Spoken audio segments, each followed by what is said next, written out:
Hey, welcome back guys. Welcome to North Country Off Grid. Today's video is a collaboration with 4 other channels. We are going to be talking about why we went off grid.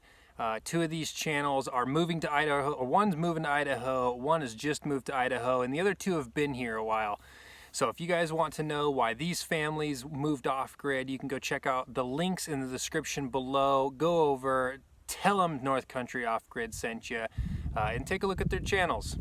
So we're going to get started here in just a bit, wait for Shelby to join us, and then we're going to tell you guys why it is, in the beginning, we even chose to go off-grid. Stick around. All right, Shelby, you're up. Why did we go off-grid? Why did you choose to go off-grid? Wow, we're just jumping right into it. Yeah. Hi, everyone. Oh, why did I choose to go off-grid?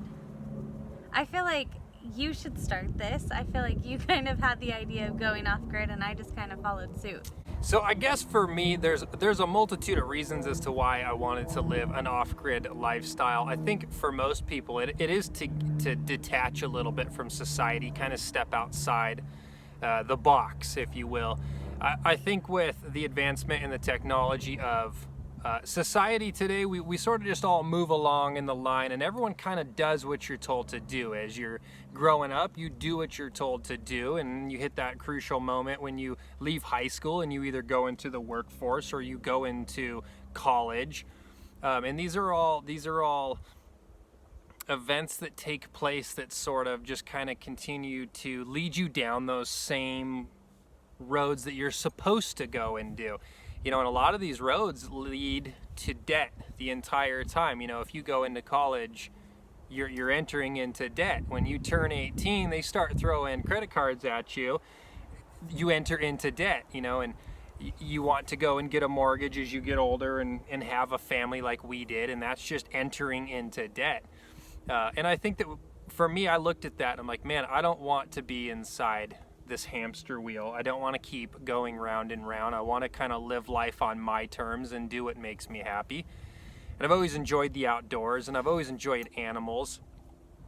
So the logical choice to me just seemed like, man, going out and living off grid and starting to build a homestead just seems right. It feels right. Living that simple lifestyle, a simplistic lifestyle, although it's not easy. It's a little more simple. There's no monthly bills, not really. There's a couple, but not really. There's not the obligation of mortgage payments, car payments. For us, we don't have to show up at a 9 to 5. So we were able to step outside the herd, you know, and as much as most people want to say that they're an individual, I think most of society is a group of sheep walking down the, you know, you're walking down the road and you're kind of doing what you're doing. Well, and I think that for me, I was kind of caught up in being one of those sheep. I just thought that once we got married and started a family, to be living the right way, we needed to have good paying jobs, and we needed to have the nice cars and the nice house and all of the nice things. And when we got those, but we were hardly spending any time together because we needed to be at the job making the money to be able to afford those things, it was kind of like, geez, why are we doing this? Why are we forcing this? And really what makes us happy is on the weekends when we're out in the woods and we're playing and we're together as a family. So when Chad proposed that we go and live a lifestyle like this, I truthfully had no idea what I was saying yes to. I thought that it was a much different life than what we were going to be living. I knew that we'd have some short-term sacrifices, but I thought that those conveniences would come a lot sooner than they did, just as far as being connected to the grid. I knew that we'd be camping for a while, but I didn't even know what off-grid meant until we were living off the grid. And then once we were living that life, to think about having all of those more conveniences of living on the grid meant getting back into those bills, meant us needing to have those jobs to pay for those conveniences. And it was like, geez, we've gone this long without having them. And really, I love our family time together more often, and things are a little bit more trickier or a little bit more labor intensive to be more convenient. But I'd rather do that and do it together as a family than leave 40 hours a week to go have a job to pay for things to be a little bit easier. So I think that for me, it wasn't like why I chose to go live off grid, because I didn't really know what we were doing. You just jumped on the wagon. I just jumped on the wagon. But then once I was there, it's like, why do I continue to live off grid? I mean, I'm not going to lie. There's times where I'm like, gosh, it'd be a lot easier if we stopped doing this and, went back and had those conveniences of living on grid. But then I think about, again, having to leave our kids, having to work those jobs, and that's why I continue to live off grid, is the family time that we get together, and even the experiences that we get of making those conveniences work, like getting water, heating our shower water, those kinds of things, rather than just having it be instant. I'd rather take the time to do it than take the time to pay the bills. Yeah, absolutely. That's a pretty good analogy. I'm proud of myself for that one. I like it. It's a t-shirt. Take the time to do it, then take the time to pay the bills. Yes. Yep. Yeah, it's definitely, it's not for everyone, because it's not an easier life. It's definitely a harder life, but I feel like the benefits outweigh the alternative. I was never truly happy going and working for someone else, working a 9 to 5.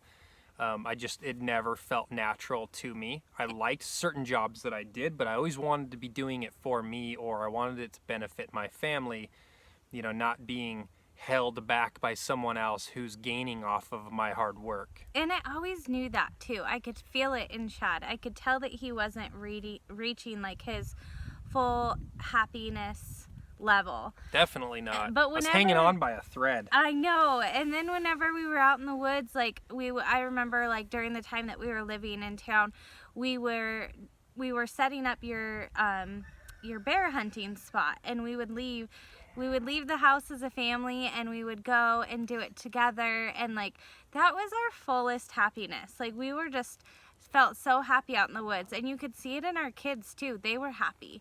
And it was like, geez, when we come back home, really all we're doing is sitting in front of TVs and like just surviving. It felt like the day to day, just living life to do what you feel like you're supposed to be doing. But when we're out in the woods, like we are living to our highest potential, and as a family. Absolutely, yeah. Like you're at your best, our kids are at their best. I think our family is at its best. Yeah, we're all together, we're making things work. Like we truly need each other out here. Like I need you for so much, and I feel like you need me for so much. Absolutely. And we even need the kids' help, and I think that they even love feeling important and needed. I think every kid would love to have farm animals. I think being able to have animals is like a kid's dream, if they knew to dream it. So to be able to take those on, and then the way that we decide to manage that is to give them responsibilities that pay off for them as well. So they're actually learning how to make money. They're also learning how to like come up with a business plan. It was really cute. Callie decided that she wanted to get into sheep. And instead of just nonchalantly being like, I want a sheep, she came to us with like a business plan and an idea and like how she would do things, rather than just being like, I want this. She was like, I do want this, but this is why, and this is how I would do it, and this is why I would do it. And that's really cool to see too. Yeah, and I think part of that, I think part of the end product of what this is all supposed to look like in the end is the goal when leaving. Like what this farm's going to look like in the end, what we're going to hand our kids when we die, and then the lessons that they're going to learn, and basically just being able to provide them a chance to do something different, because they can always move back to the city and they can always go get a 9 to 5. But out here, we're trying to teach them how to work for themselves and make money on their own, so that you never have to go work for somebody else. And above all, do what it is that makes you happy, and then how to go and do that versus just sitting around talking about wanting to go do it. Absolutely. So when the kids talk about doing stuff or goals or whatnot, we show them how to implement those goals and make their own money and learn those responsibilities. So I think just the product of children, what we will wind up raising, definitely makes living off grid worth it. Well, I think especially in today's world, like I had no idea what I was getting in for, but I thank God for it every day. I think he knew exactly what I was getting in for. And I think that it's just been such a godsend and an awesome way to raise our family. And I wouldn't do it any other way now that we're doing it. Yeah, living off grid is definitely an ability to step back and kind of connect with your roots of where we used to come from versus the hustle and bustle of the busy, where we're going in the future type of lifestyle, because everything is advancing and everything's moving quicker and everything's becoming more expensive, which means people have to go and work and can't scale things back because they're already caught up in the wheel. And we've figured out how to jump off that wheel and wave goodbye to everybody else. So we're out doing our own thing. And we love that you guys want to watch what we're doing, and it's amazing whenever you say that we have inspired you. That's like the best thing ever. So it's been a fun journey, and we've loved sharing it with you guys. And we're going to help you guys jump off the wheel. Let's do it. All right, guys. Well, thank you so much for sharing in this collaboration. If you guys would do me a favor, go visit these other channels. Check them out. They are my fellow North Idahoan brethren. Like I said, some are moving here, some just moved here, but they are all up here in North Idaho, moving off grid, living off grid. Many of them starting a homestead, because I think that that's sort of just, it kind of goes hand in hand with this lifestyle. Absolutely. So thank you so much for watching, guys. We will catch you on the next one, and go over and tell all those guys we sent you. Thanks, guys.